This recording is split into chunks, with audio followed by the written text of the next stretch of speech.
Good morning, my magnificent ones. Sue here, your magnificence mentor, back with another episode of Tea with Sue. This is episode 35. Wow, I remember being 35. Time flies, especially when you're having a good deal of fun. Well, today I wanted to address the topic of anxiety. So anxiety is one of those chains that binds us. So interestingly enough, I came across a very cool article written by a gal by the name of Wendy Suzuki. Now, she's a neuroscientist who works out of the University of New York University. She's been researching anxiety. And I found, so the article was about the 6 things that she does to build resilience and really increase her excuse me, to really increase her ability to function better.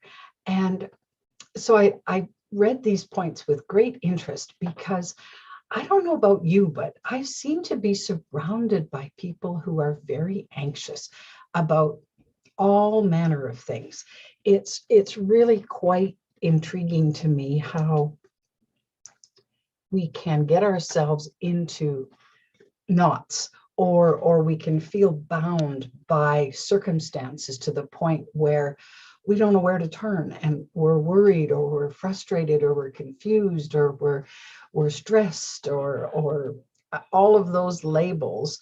We're sad, we're mad, we're all of it that keeps us from living the magnificent life that we most long for, that we truly desire. So I liked her way of tackling things because it wasn't about, oh, well, just get rid of your anxiety. I'm not so sure it's that easy to do.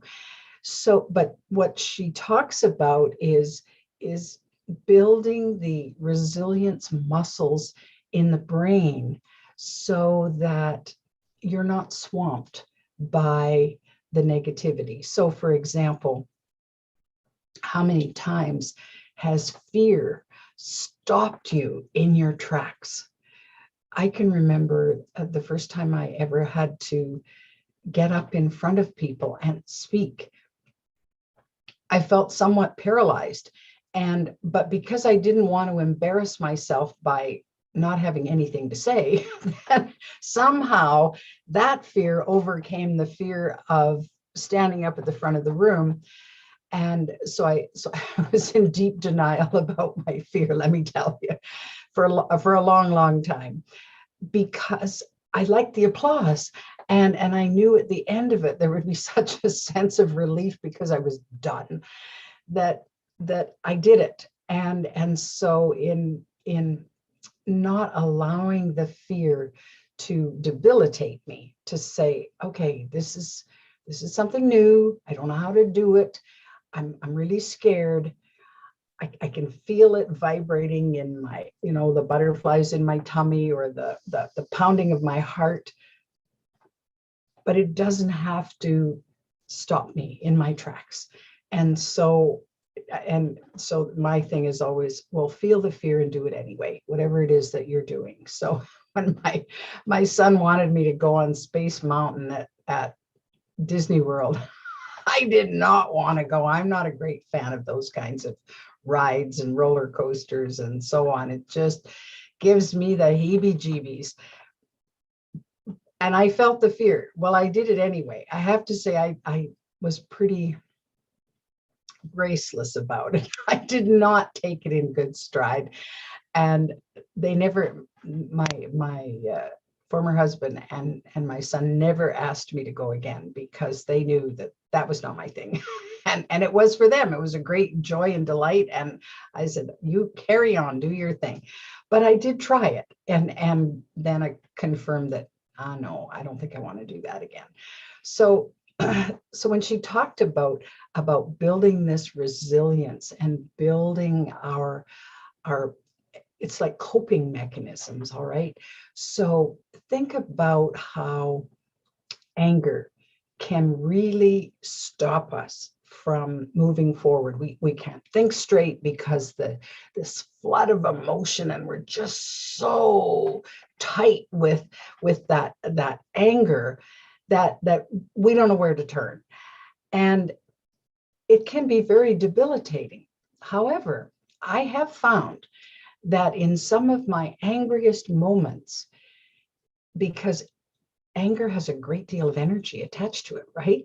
So it can spur us to do things that we wouldn't have otherwise got done.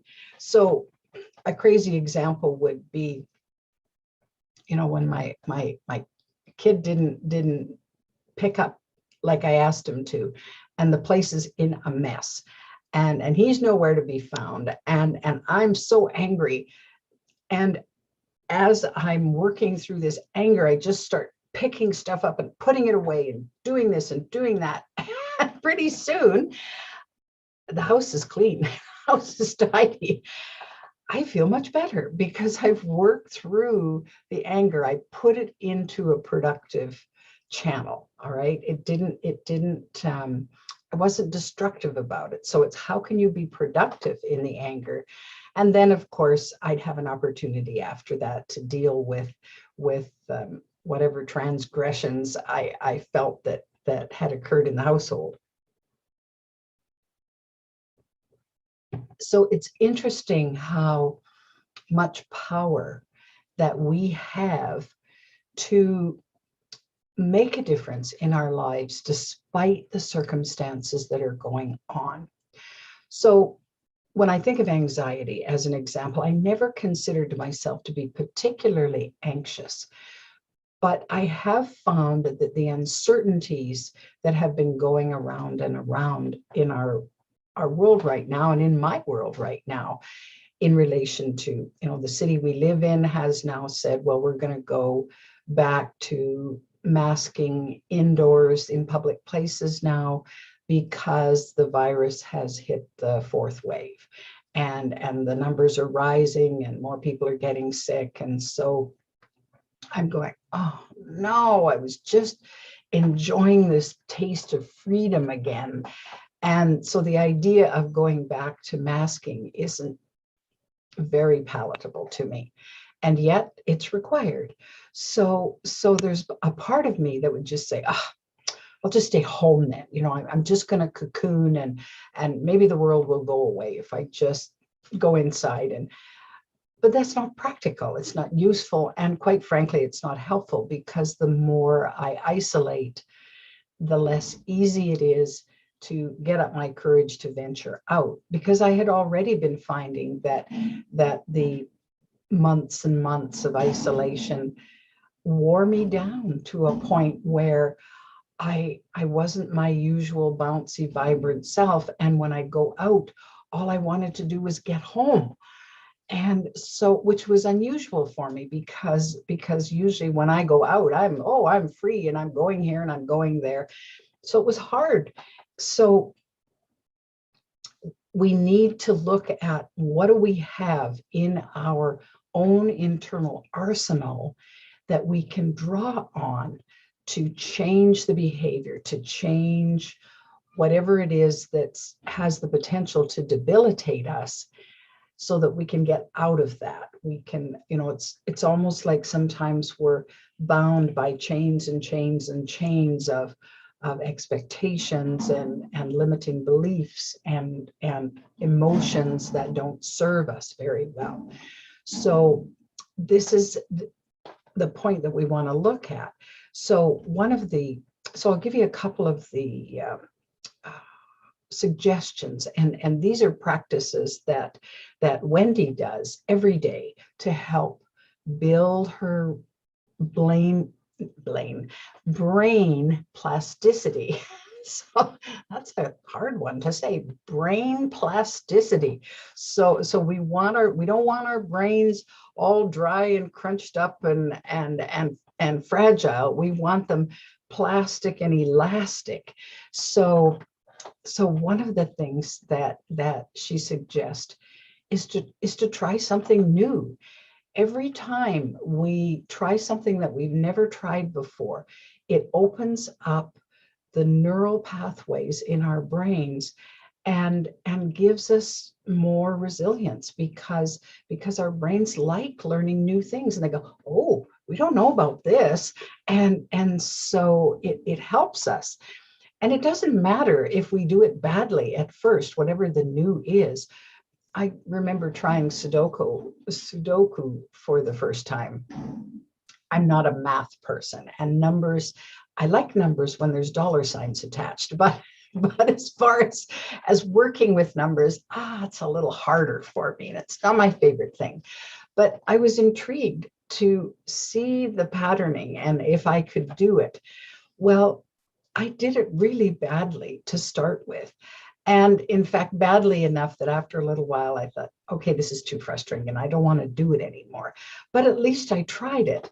And then my daughter-in-law showed me, they had an online Sudoku game. And she said, well, try this game instead, because I'd been using the paper version. And if I made a mistake, it just blew everything up and I couldn't carry on very well.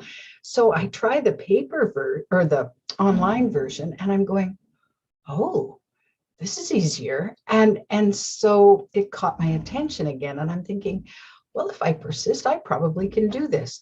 So trying something new, whether it's get out, learn a new dance, or learn how to garden, or I mean, there's a myriad of things that we can do that will challenge us, things that we've never done before.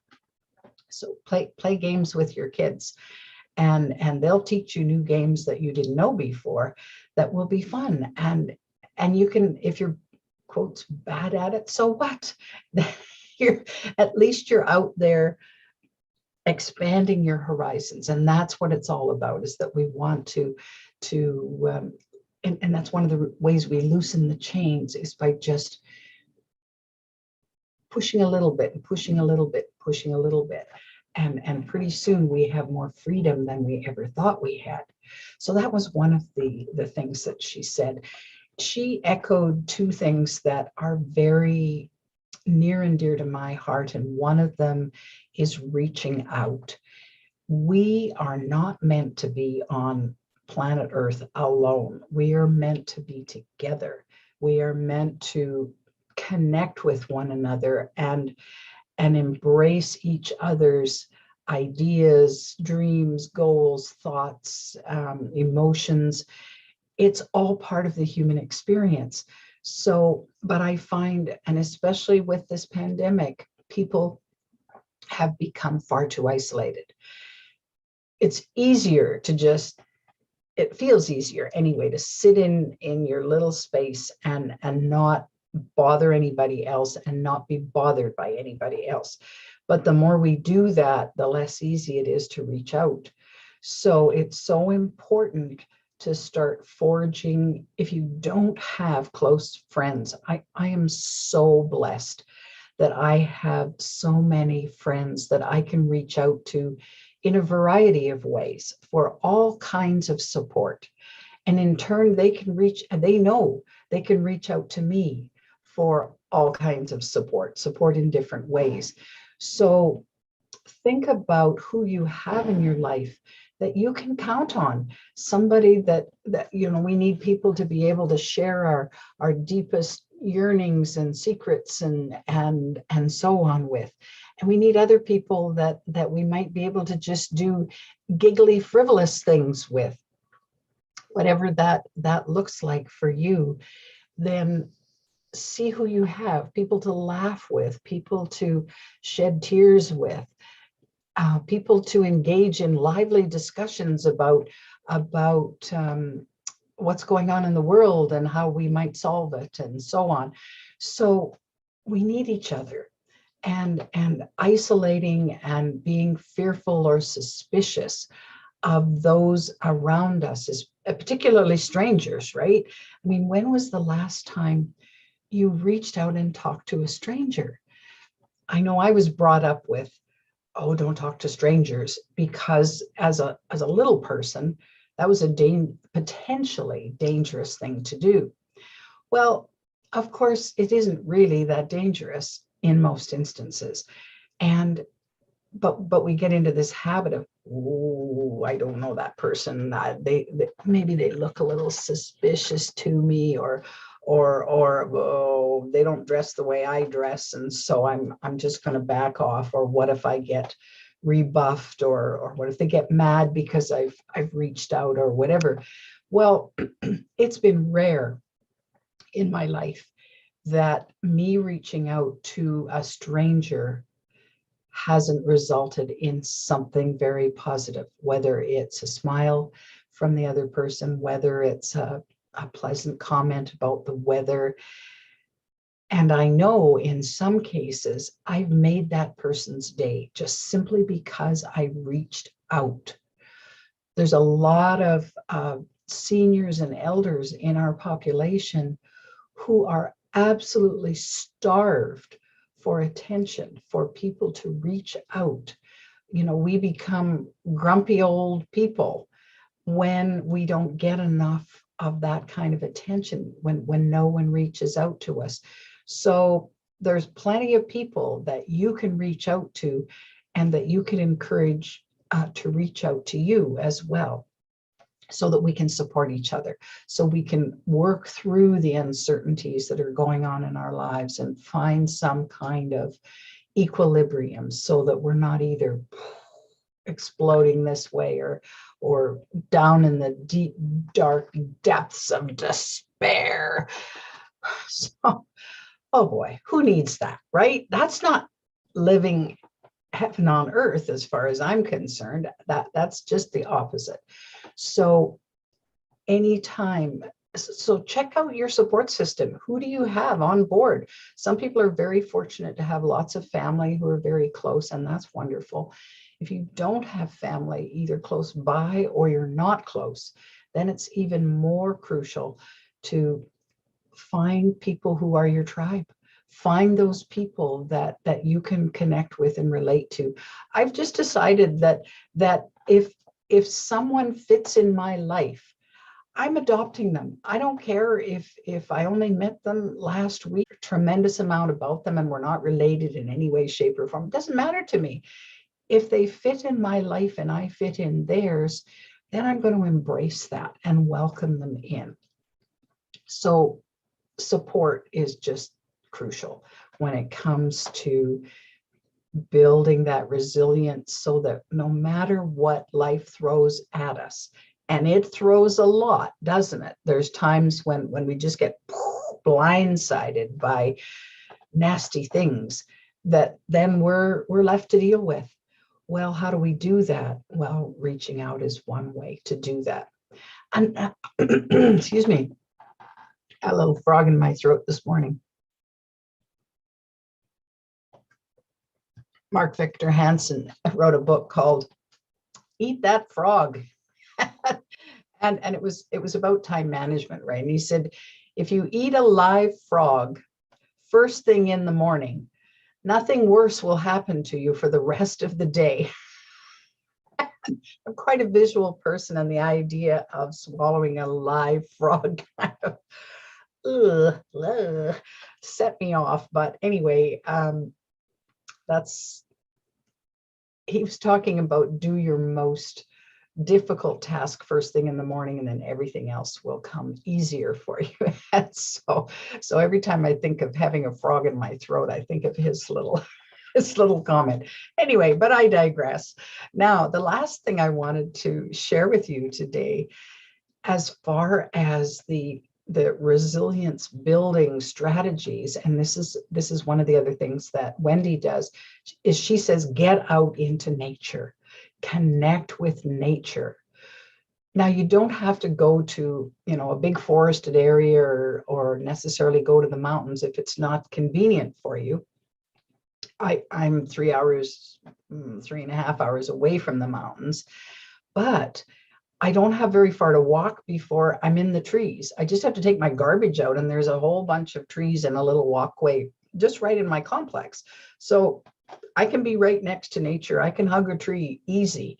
And it's just, will I do it or not? Will I get out into nature? Because there's something about the energy and the vibration of nature that soothes and helps us come to a level of peace.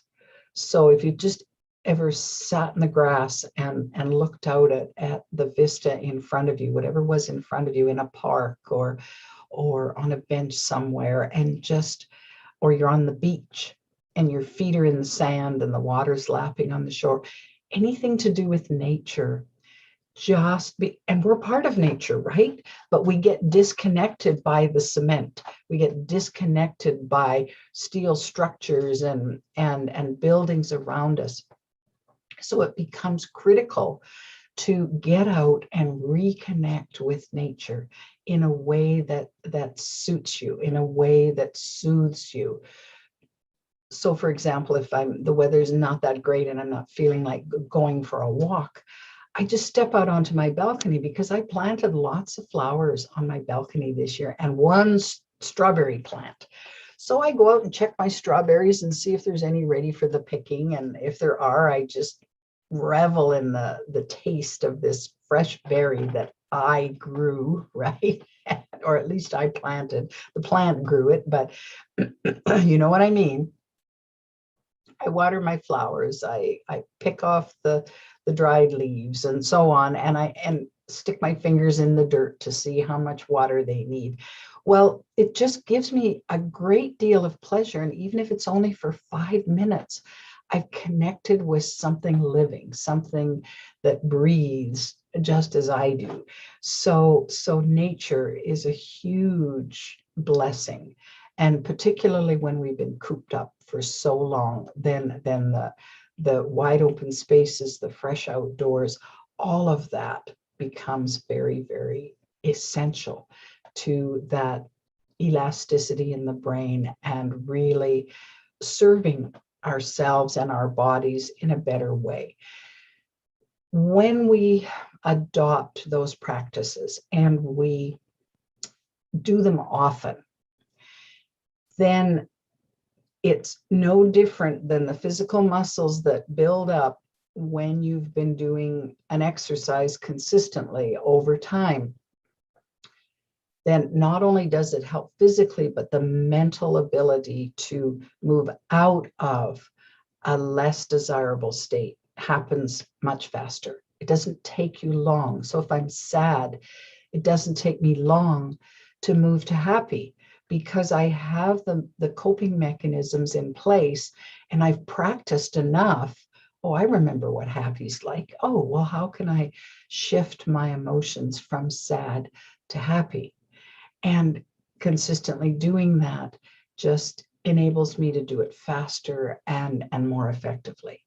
So that's what I wanted to share with you today. So I really want to encourage you this next week to think about how you can shift away from the negativity of and the negative aspects of anxiety and all the components of anxiety, the stress, the worry, and so on, into making that work for you, making that, if I'm scared about my finances, for example, then instead of just sitting there worrying and worrying and worrying and worrying, I might want to take a look at my budget and say, oh, well, what might I be able to eliminate as far as my spending? Are there some other ways that I can bring more income in? It's a very productive use of that worry or that fear in that moment. You know you can do this, my magnificent friends, because you are that magnificent. Enjoy your weekend. Here we are in September already, and it's a glorious day here. The sun is shining. I plan to get out in nature and just revel in the day. take the best care of you, love you beyond all measure, and have a magnificent weekend. If you like these videos, you can subscribe to my channel.